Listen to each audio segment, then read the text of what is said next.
So this morning I woke up to a message from Wicknell, you have a poster as well. I just texted him, because look, Capitalk, I've been to I've been at Zim Papers. I worked for Zim Papers about 12 years. Yeah, 12 years Zim Papers. 13 years actually. Yeah, 13 years. No, am I correct? No, 12 years, 12 and a half years did you go Zim Papers. So imagine, did you go Zim Papers? Ndakashanda for a long time. I did so some of the policies that people are talking about today were not even there. I wonder why they were put in place recently. When I say recently, I mean that's like last year, I guess. Yeah, the one that's been talked about, your gift policy. So let's talk about gift policy. Yakawaya Zwaita say the gift policy Yakawaya after Phathisani na Tinashe Kuse. Waita interview ya say Wicknell last year.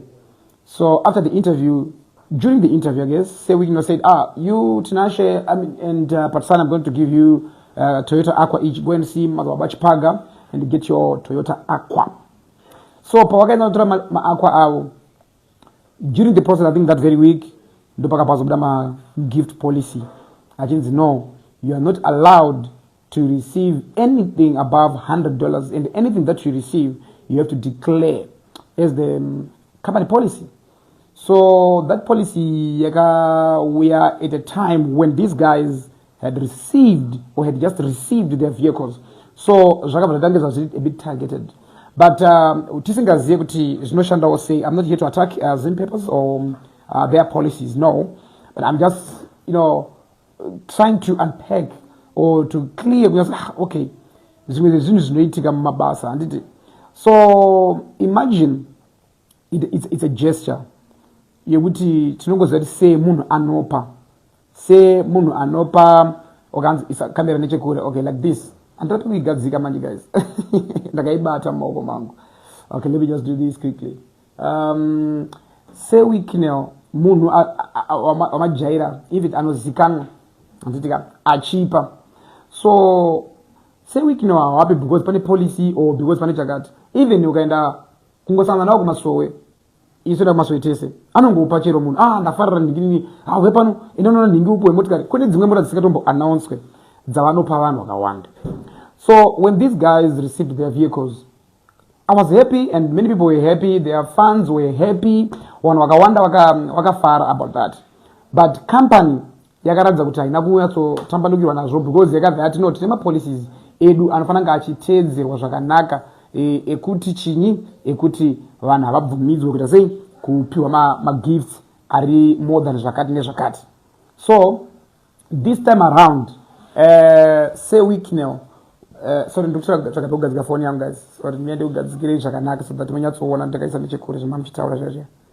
Okay, I think I think we are good now. So Zabo and camera. Okay, that's fine. So now say Wicknell wakazoshika pakuti this time around wakadaidzwa kuinterview and wanyora wakati ndakati for months and months and months ndichishades kunzi ndiuye kuzoita interview ku Capitalk, but vari kuti ndakazospare time yangu 1 hour yangu kuti ndiendewo ndinogara pasi nevanhu ndinzwewo vachita interview naPhathisani. And that interview was a good interview. It was a huge success. Interview. During that interview, the pokazo what your person upgrade the Fortuna, a Toyota Fortuna, which was a good gesture.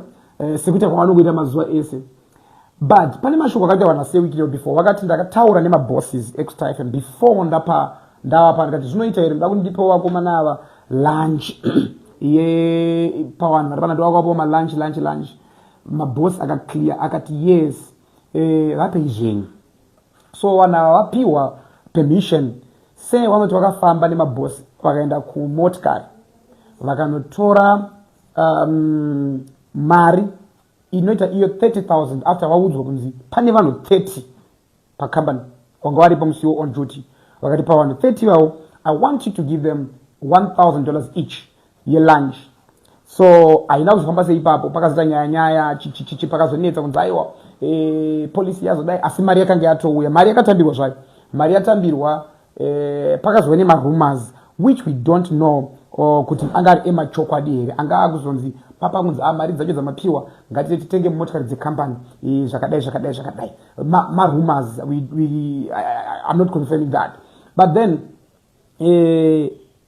vanhu vafambisa pasocial media zvakasvika zvakati munzeve dza Wicknell kuti gift kuno inenge yazorambwa chero yange yaita sezvo yange yauya. So Wicknell got shocked, ko munogoramba ini ndabvunza kuti ndoda kukupai mari iyi sei, ndatokukumbira ndoda kupa lunch mukandipa permission, so then what manga musingazivi here about the policy and mamakanganwa here or whatever. So munongoziva kuti Wicknell vane mazano akawanda sekutara kwavanoita vakati alright fine, sezvo muchiti nimi policy inoti iyo how much $100. Oh, that's fine, still fine. Chidzosai imwe mari yacho 27 something thousand mudzosere mupe lawyer wangu, then Phathisani angani ndikukupa Aqua ndovanzi Aqua yacho I mean angani ndikukupa Fortuna, sorry ndakukupa Fortuna ne $100. Then the station manager, now look, you've won Chivhayo, the station manager ndiye mumwe wanhu akanga adzikupa motikari ndobva adzi atenge Aqua ne $50. Now that's Wicknell being clever kuti no handimati mimi amusoda kuti tipe vanhu ava sekuva pakati bhozi moteneke chinzi iri worth 9,000 but ndakuti vatengeserwe at $50 and bhozi munhu ari kutengesa chinhu chake harambe kutengesa nechinhu chake neprice yaari kuda.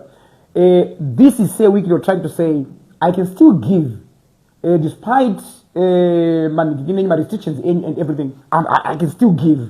Ndovo hapa Phathisani Fortuna, ndovo hapa you've won Chivhayo, the station manager Toyota Aqua. Pamsoro pacho ndovo wati pamari iya rara dipe nigegeni ma presenters nechi yakazondia dzoka vakazondakuwapa loan. So that means these guys are still getting their 1,000 each. I think they get about 2,000 if I'm not mistaken each.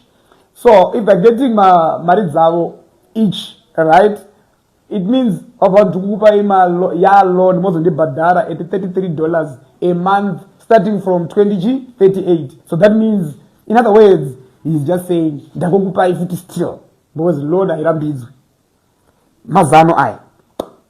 So then today I think you say about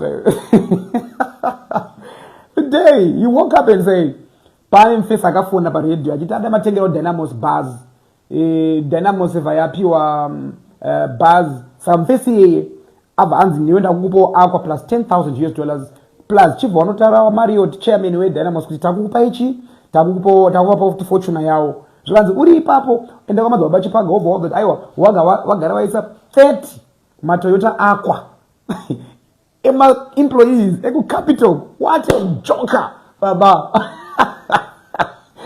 That you are 30 my Toyota Aqua, guys. I'm telling you, for the employees. Congratulations, Just Precious. Congratulations, Noma Nice. Congratulations, Nyasha. Congratulations, Scatter. Congratulations, BMT 50. Those are the guys from Capitalk. One day.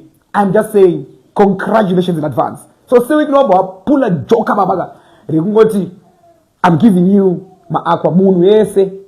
Aqua yajo anzi murugutenga Aqua yone $50 each. Meaning to say kubasa azimvunzwe. Kuti kwimi Aqua makaona say yakunzi akatenga ne $50. I mean inenge invoice. But boys. I want to bondunza you. How on earth? $50. Yes, but inenge invoice. So kubasa zvinge zvadase zvafair in the square.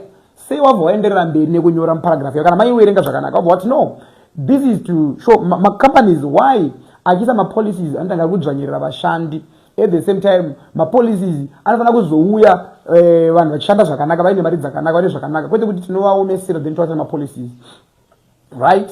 So I think I don't know what it means to the station, I don't know what it means to the organization, but the employees are happy. most of the times, employees want that motivation. They want to be motivated. Motivation yao vafesa angu vandakashanda navo vapuwa motikari nemari dzavo. So in other words, zvakatanga zviita sekunge kurambirwa, denial yevanhu ava yairambirwa yabva yakaitwa a blessing in disguise, because maybe dai kuri kunzi station manager or the GM or whoever vakangobvuma one kuti avape henyu mari dzemalandi pasina kuita maissues ekuti policy this and that, vakada vangopiwa mari yelanchi yavo matsaza avo zvakatopera musi iwoyo. But because pakati kanenge kuda boss chisingadi sevino chandakadzidza nini havadi challenge, kuda kuchallengwa vanobva vaprova wrong. So vakabva vanoprova wrong bva vati right matimimi vanhu ava ndobva vanzi ndakuwapa nenzira iyi, ndobva vanzi ndakuwapa nema-aqua today, we don't know what else, say can do anything at this moment. Phathisani kanzi ndakumpa motikari handitika pamusoro pemotikari bvanzi Phathisani pane imba yananzi iri kutengeswa kuwaterfalls, mean to say, in other words, say vaingotara zviri pachena kuti vakutengera Phathisani imba kuwaterfalls, but because pane marestriction nechinechi kanzi imba yochaiteka $80. Can you imagine 100 imba maybe 150,000 in waterfalls, you get it at $80. Pamwe 80 yachangozonzi aibhadhari zvake vanchi after 2038. Who knows? And it very personal zvinosaiona pasi. Oh, but that's the other thing. Zvakanzi maloni ari kupuwa even vamwana vakanzi haasi kunyorana pasi, tiri kungozvitaura kuti mozodipa. Saka in other words, say vane mazano vakabatikana nekunge kurambirwa kwakanga kwaitirwa team iyi kupiwa zvinhu. So in other words, I don't know, macompanies akasiyana siyana kana zvichiitwa kumabasa kwenyu kana zvichiitwa kumaorganizations kwenyu, ma-employees pane ma-policies ekuti like ma-journalist, let's say this, ma-journalist pane pavanorambidzwawo kunge vachitora mari zvinenge zvine corruption mukati, but izvi hazvina corruption mukati because it's not a bribe, because say has done nothing wrong chiri kunida bribe yekuti vabhadhare mari kuti vanzi imimi ndakukubhadhara mari musazonditaure or whatever. No, he's just saying thank you. Hapana bribe, hapana anything. Kune vamwe vanhu vanongopa mota, vanongopa mari zvisina kana kuti bribe kana anything again. So apa pamanje I don't know kuti muri kupaona sei, because there's no corruption here. Because vamwe vaiti corruption here, this and that, but issue inenge iripo ndeyekuti what I've discovered in Zimbabwe ndechekuti munhu wese angada kupiwa, but ukaona une slim chances or none chances, zero chances of getting a gift from say Wicknell, some people they start attacking, then vanonga vachida kupiwa kazi vakapiwa. But inini kuona kwangu ndoda kutenda, I'm so happy for the Capitalk team guys, because I know the working conditions. I know what I've been there. I'm not saying it's a very good environment, but I know kuti mari dzatichizowana mumabasa chero chinzi kumukira 8 to 5 or whatever hours ago, obviously kuti uzoraise mari yekuti utenge aqua yako iwewe sina loan mukati zvinononoka handiti.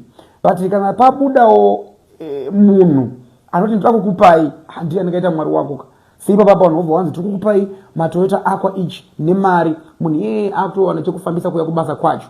Remember mapresenters, ma-DJs, hapana chinjinomakisa sekuti uri DJ anozivikanwa nenyika yese, but uri kupinda mukombi every day. Unzi anenge achitange achisvisvina chirungu paredhiyo but hana chainacho. Look, urikuona uri kusvisvina chirungu paredhiyo but hauna chaunacho, zvinhu zvine zvakumakisa. But munhu wese anotoshuira kunge aine motikari yake as a presenter. Both my presenters, they are sort of my celebrities. So wanda kufamba vari wakagara over apo wakalaka 1000 kakapiwa kagai akutotanga live ipo papera vane musoro muchatoona kuti vachatanga live. There is a comment from my brother Philip Sbanda, but it's quite long, my brother. What journalism is built on credibility, independence, and public trust. The moment journalists begin accepting expensive gifts, cash handouts, or luxury vehicles from politically connected businessmen, and the integrity of the media industry is placed at risk. What happened at Zimbabwe should concern every citizen who values ethical journalism. A journalist cannot fairly report on powerful individuals while receiving thousands of dollars and expensive gifts from the same people. Even if there is no direct influence, the public perception of corruption and compromised reporting becomes unavoidable. The decision to enforce the company's gift policy was necessary and correct. Media houses must protect editorial independence at all costs. Gifts beyond reasonable value create conflicts of interest, silence critical reporting, and weaken the watchdog role that journalists are supposed to play in society. Journalists are not celebrities to be rewarded by wealthy businessmen. They are public communicators entrusted with truth and accountability. Accepting lavish gifts undermines professionalism and damages confidence in the entire media industry. Okay, it's quite long, but yakati be Chivhayo yavanyora. So ndiri kunzwa mashoko atarwa na mkoma wangu, mkoma Philip. Thank you so much for that. What's at stake here? Inyaya yakaoma gift yauya unoiramba here. Alright, inini kuti wana kwangu kuti yakatopuwa publicly and say asked for permission before doing that, and he was granted that permission.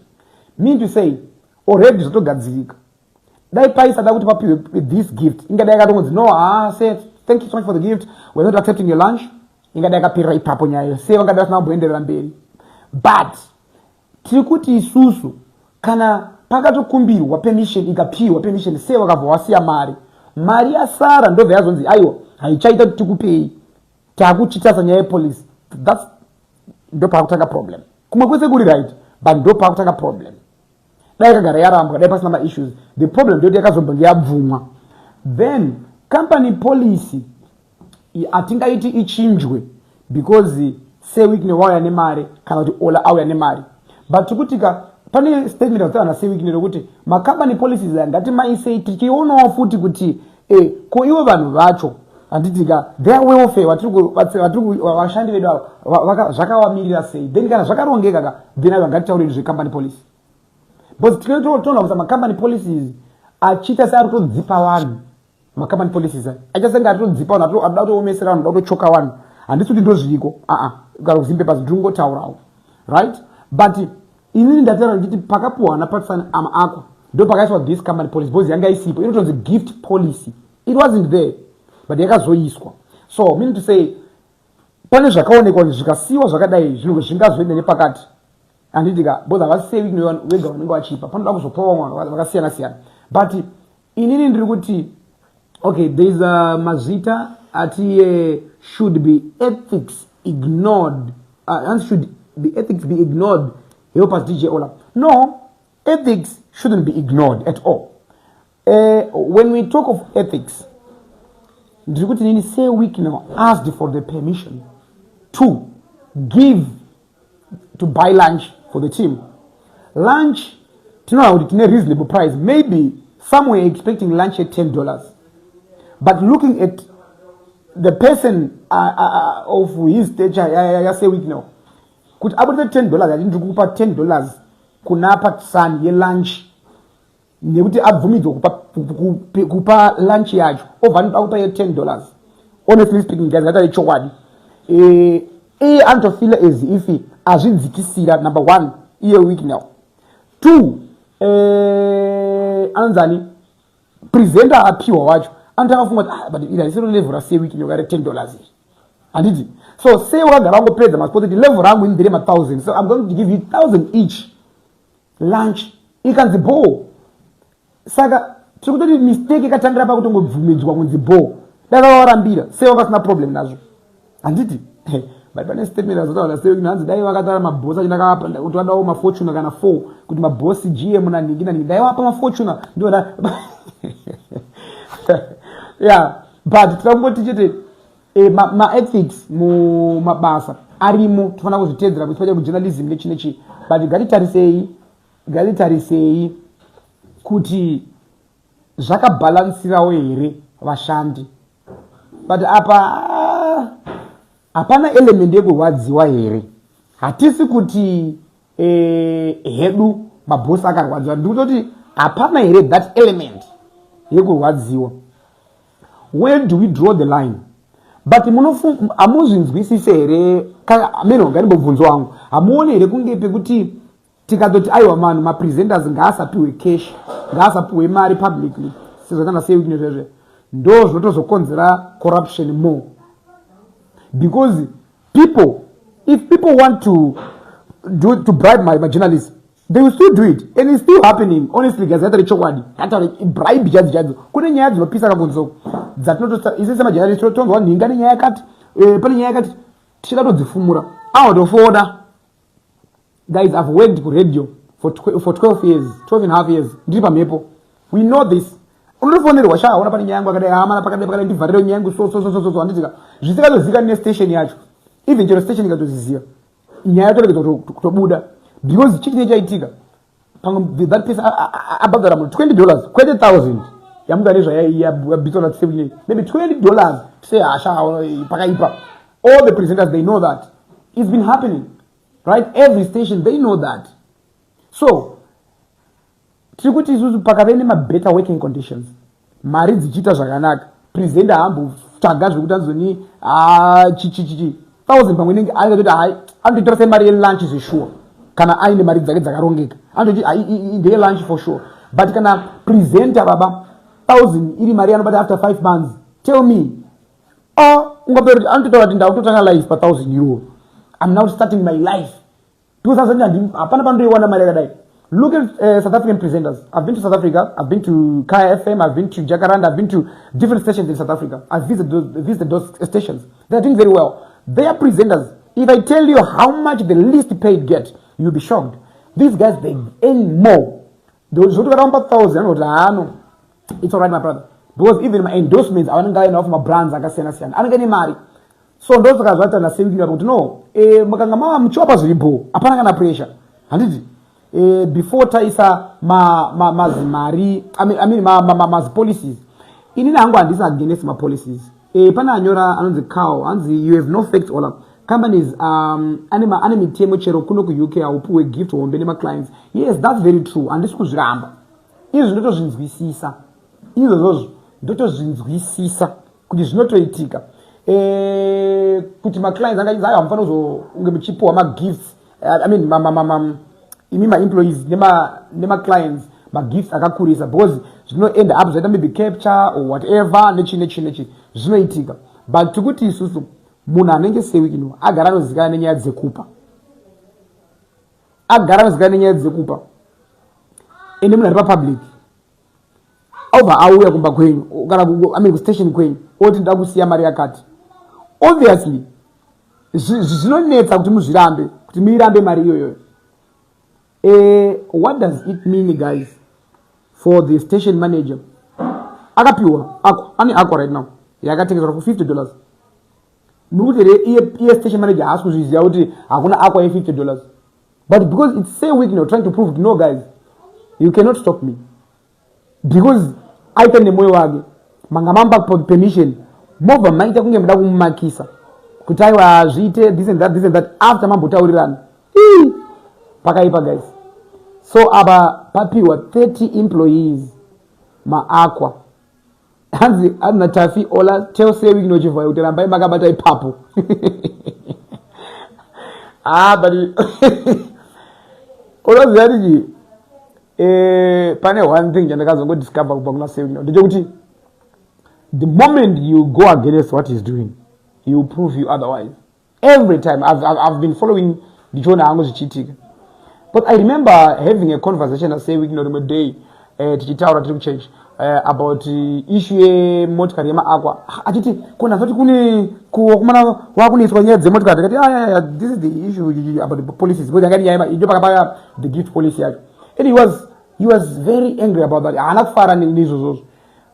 I'm sure that's why akazokumbira the permission because aizati pane mtemo ripo. Kuti andokumbira permission did I so. But anyways, guys, I want to say congratulations to Phathisani. And well done to Phathisani for pulling that such a shock, Baba. And if it wasn't for you, Phathisani, my brother, I'm sure your colleagues, Onoshanga now, Wangadevas Nama Aqua today. If it wasn't for you, Phathisani, I'm sure your colleagues, Wangadevas number 1,000 here today. Vanhu vavatofara because of zvawakaita. Vanhu vavarikufara because wakaudza sei zvikachinja life yavo. Life yemunhu yatochinja yatofanani. Kana anga ari munhu wemukombi zvatosiyana boys. Life yatotanga. In as much as we want to say zvakazodai, but life yemunhu iyeye guys, it's no longer the same. Zvatosiyana total. But mumabasa umu ngative nemoyo guys. Inini, honestly, you need to have a topic on this one. Invite all journalists around like us to come and contribute on this topic, and invite company bosses, not only from the media house, but in general. Yes, thank you. I'll do that in Goma, Philip. I'll organize with my team. I'll tell my producers to do that, to look into that. To Garapas, to invite those. To that is no ipira papi, what it means to the employee as well. Yeah. To teach but mashandiro, my working conditions, my companies are Kawanda. Kunema policies in Koma Philip Mabasa. Are genuine? No, these policies show ikasa is kweka, pano basic.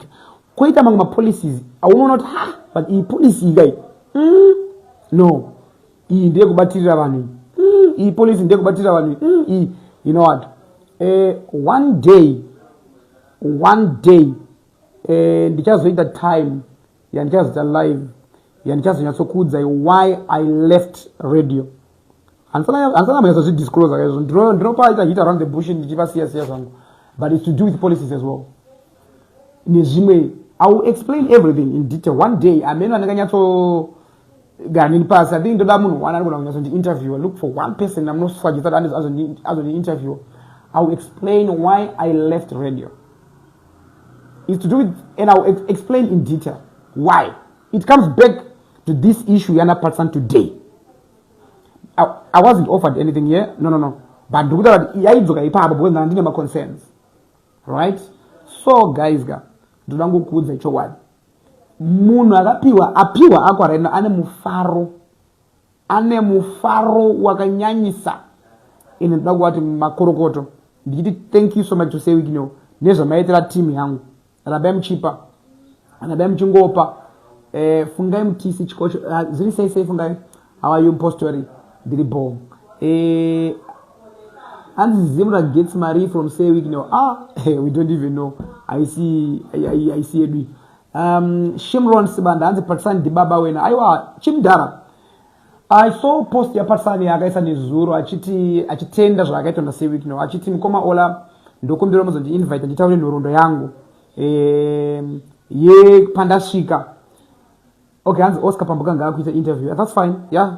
I don't even have a problem with that. Guys, Phathisani got out of interview. Tom Munza did atari norondo yake. In that because I've worked with Phathisani for so many years. I've known Phathisani for so many years. He's a good guy. He's a good guy, Phathisani. Phathisani avura wanawanda mkana. Tamsika tuziye bana. Wanawanda wavura mkana. In the life yake, Phathisani, yeah, I think da kuti tinyatso igara pasi tichitaura because kwa akabva nepashika. Phathisani munhu wekuti aka rejectwa pakawanda. I'm telling you this. Ane makawanda mai rejectwa.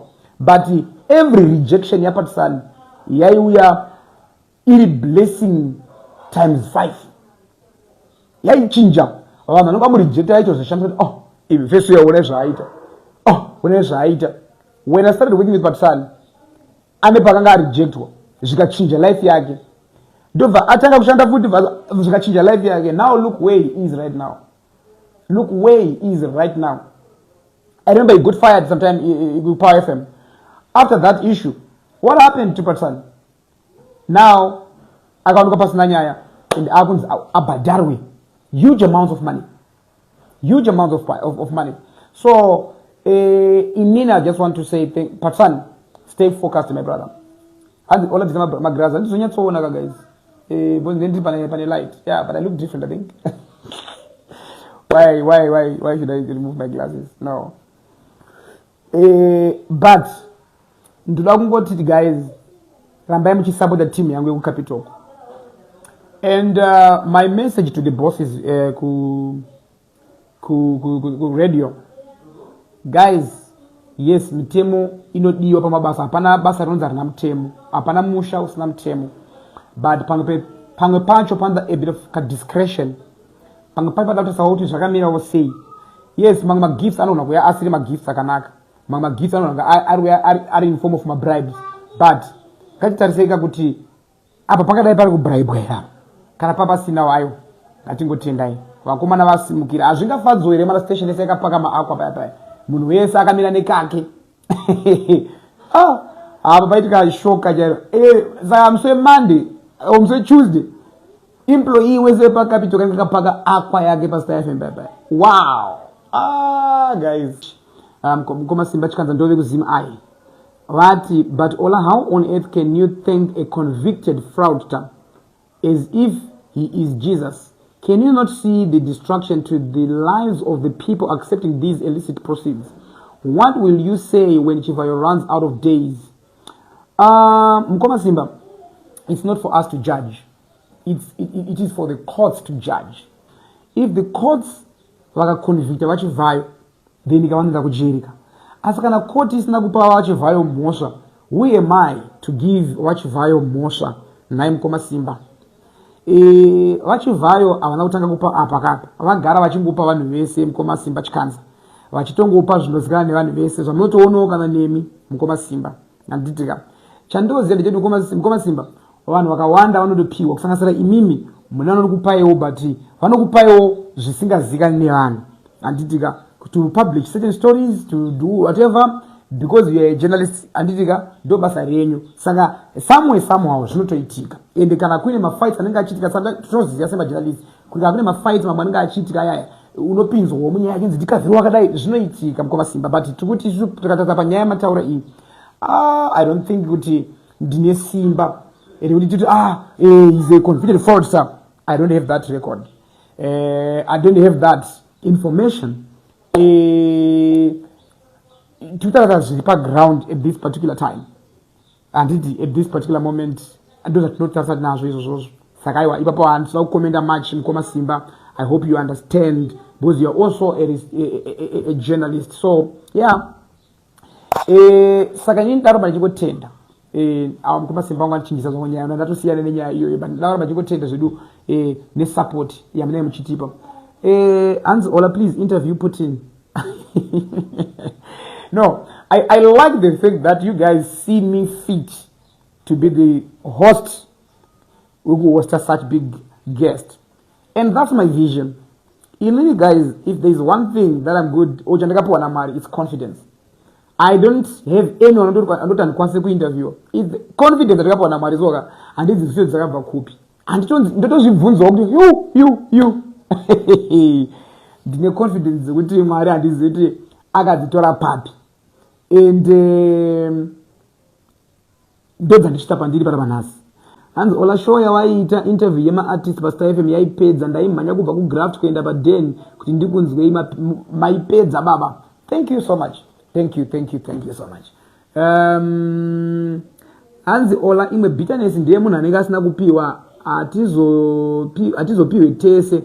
And many were called, but few were chosen. Yeah, that's very true. And Ollah, bring us our hardball, hot pot, hot seats. Let's talk politics, governance issues. Semi-youth, we need these engagements in our society more than my gossip and my streets, Chato Watch Kumbiro. Yeah, that's fine. We also, I think, can not follow a podcast here. Naga series of no Juma clips. But I think, one of the Juma clips, no one knows online. Can not follow a podcast here. Naga. Tinema programs like one that no per one. Sometimes talk by my socialites. Sometimes talk by my politicians. Sometimes talk by my youth. Tita is serious. But on social media, have you noticed that Tatnokupa is really serious? Less people watch. That is really serious. But Zimbabwe, they don't want too serious stuff. In as much as it's that depends on seriously, don't know my comments on the but we give you serious stuff. So sometimes when we give you that serious stuff, people choose not to watch. Because the van order drama. People want gossip. People want Zubikama streets. So we give people that. It's now a podcast network. Alright? Where you will have Norma coming with the life and stuff, presenting another program on that same platform. It's a network, like what Mark G does. It's now a network. You have Sky Manawaru doing Gen Z mic'd up.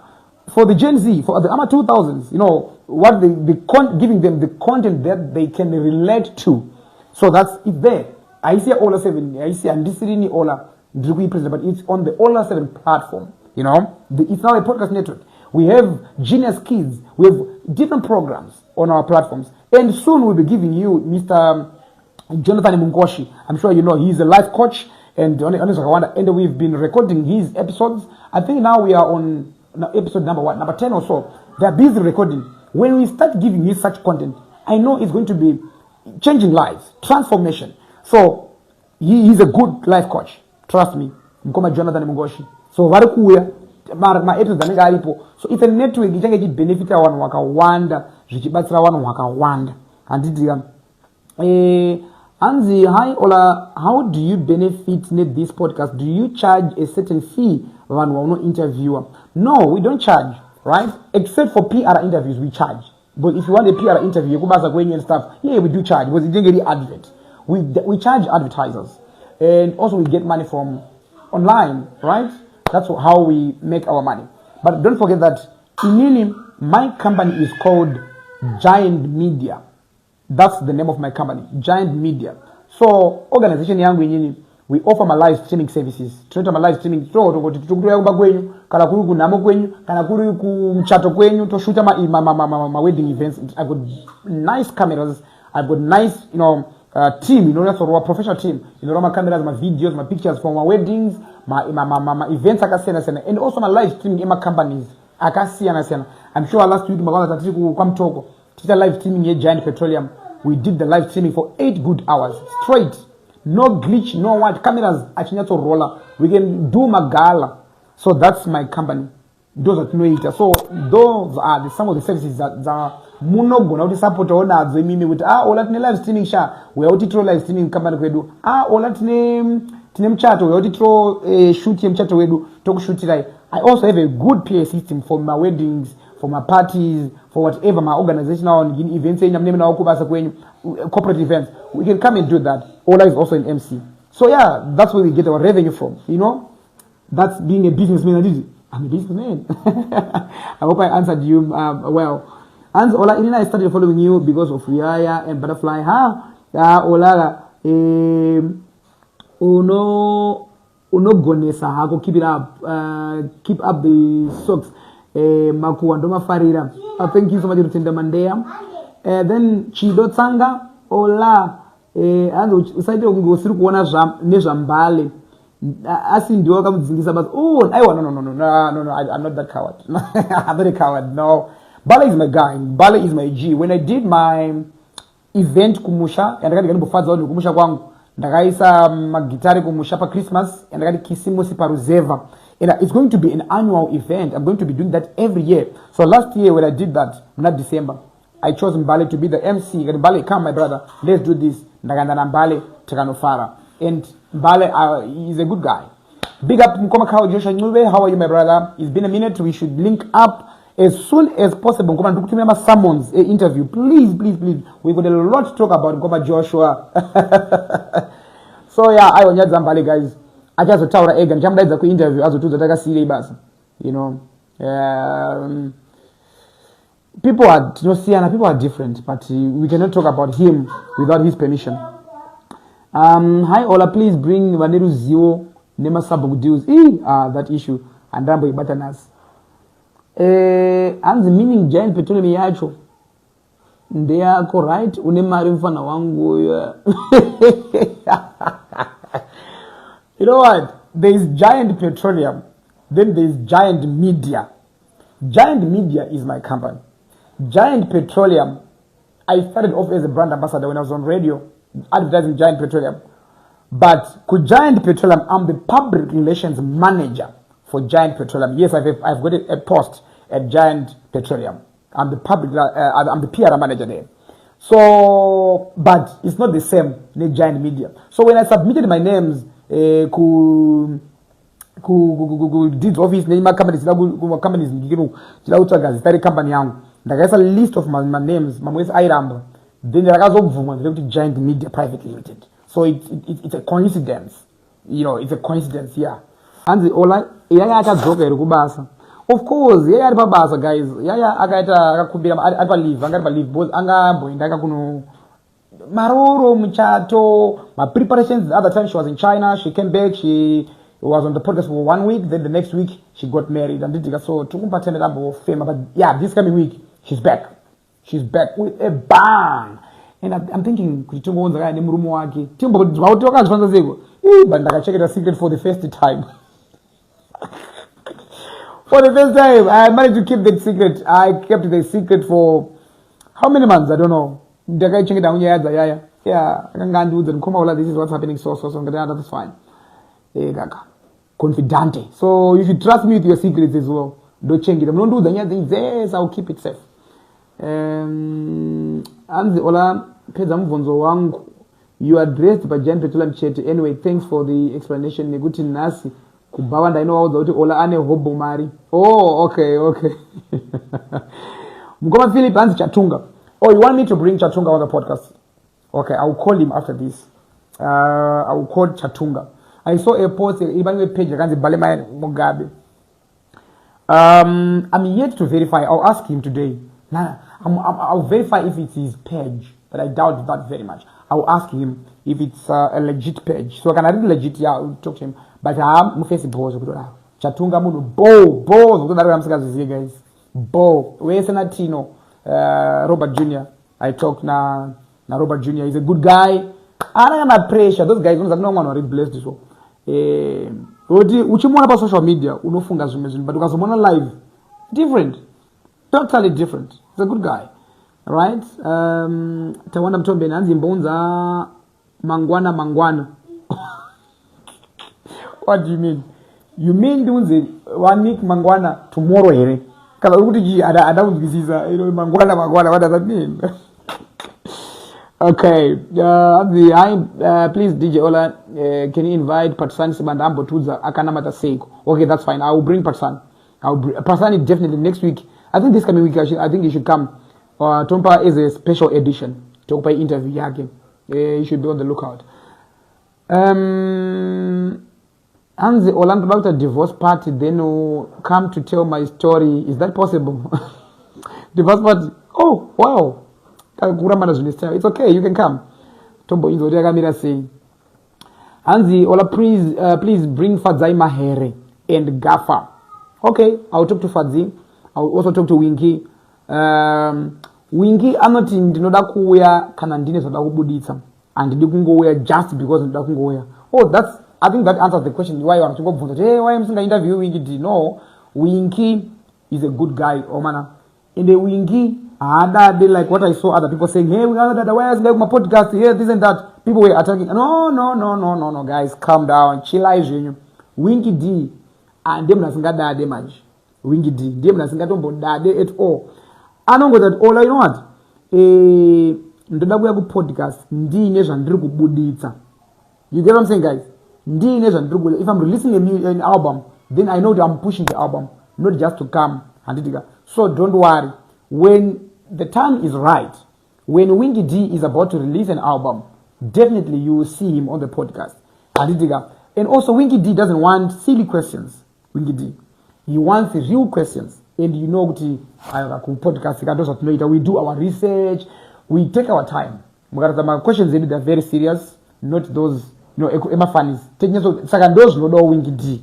So Winky alikuya and nenguva yake kana akurisa something that dinya so daira msazo dienzi Winky diano dadawe kwa podcast Winky anotovuma Winky anotoenda ku media, but only that adi kungoenda pese is a bit scarce. Zvakakosha kuve scarce sabatike matike zvakakosha for brand value ipa vanhu nzara itwa kusuwe then pano ya ku podcast akaweka 1 oita dzimwe 2 years akanyarara zvake it's okay imboshandisa information yani ngambokupa iyoyo handiti yes so ndipa dai ndingatpa jekisi hanzi Ollah shedza say Wicknell wauye kupodcast okay that's fine say Wicknell ndambongoita nawo Maxine earlier on ndasinchaudza zvangu kuti say hanzi nemafanzi uyai kupodcast but he was on a podcast he was on a radio station recently though but I'll tell him njangu waudza mafanzi ari kuti muwe kupodcast but ndaitofunga timbo interview madzimai Lulu I think ndonike kapenga togara pana madzimai Lulu anditi edo kumba kwawo tichitaura now what do you guys think tichitaura madzimai timbonzo about madzimai Lulu tongona ari mundege asina mbonzo nyatsotaura anditi timbonzo kuti madzimai Lulu pakaita sei okay because say vano describe madzimai Lulu as ngirozi chaiyo so you want to see the angelic side of madzimai Lulu takagara nawo pasi anzi tokumbira unze mukadzi waJapraise aita sei futi Askune nyaya guys what's happening maimuku achavaunza chatara nawo mukadzi waJa okay chatara naye chatara kumbira permission kuna mkoma Ja kuti mkoma hanzi madam gavauye but I think the best kutongovaita vari 2 mkoma Ja apa na madam pa side handiti chatara nawo vese hanzi natamaridziva toda gogo wako Ollah iwewe gogo tivape sando dzavo oh okay no ndichava iyo gogo Tino where is gogo what is the 2 minutes vari kuuya nemunhu panapa vanongokuti hi over waenda hi just to say hi over waenda vari padhuzi gogo wangu vari kuspaya kwavo so nganditi vadaidzo mungu anongokumhoresa ndaona kuti uri consent nagogo wangu thank you for that I love her so much I love gogo wangu hanzi ko Alec Macheso ndandinaye last week ikati mdara anziwana muya ku-interview kanzi ndinouya Ollah but mdara problem ndeyekuti mdara Macheso is good at singing I don't know if you've noticed he is very good when it comes to kana achiimba but kuzoti tivachatotaura for an hour ndona kuti tavaomesera because mdara havataure fast wanzara nepesi yavo but we'll try and do that timbogara nawo pasi timbotara from mashure maalbums ekumashure ana Pechunia ana Chikwambo anani tichimbonzwa kuti zvazvakanyatsomira sei I'll try and bring him anditika pa podcast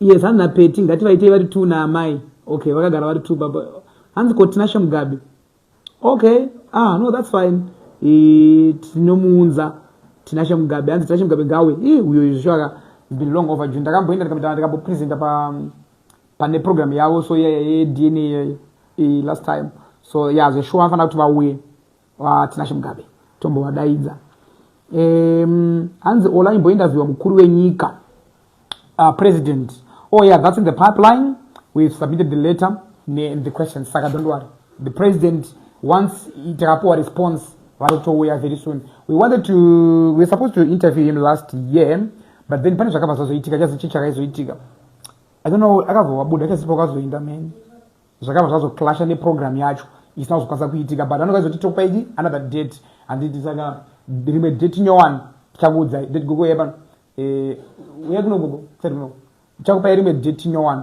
handiti right muri kuona muri pa live itori live ka mamukase muri bo kwenda muka makasimba natudai ndotomaitira iyo yogara makasimba kuti gogo makusimba muri kudya zvakanaka so mafans angu aya gogo ari apa handiti mafans angu vanhu vari kutokuonai live izvo zvinhu zvanditika tine vanhu about 900 people vari kukuonai saka uyai padhuzi so like this gogo wangu gogo morisai vanhu tai makadii vanhu vakadzi nevarume ana gogo vakadzi nevarume vamhoresei tai makadii no vanhu just mafans angu vari kukuonai live pafacebook saka ingo vamhoresai ti makadii yenyu chichichi makadiko madzibaba nemadzimai mukati umu vese mese zvenyu makasimba here kuri kudii kudzimba kumabasa ndiri mbuya wari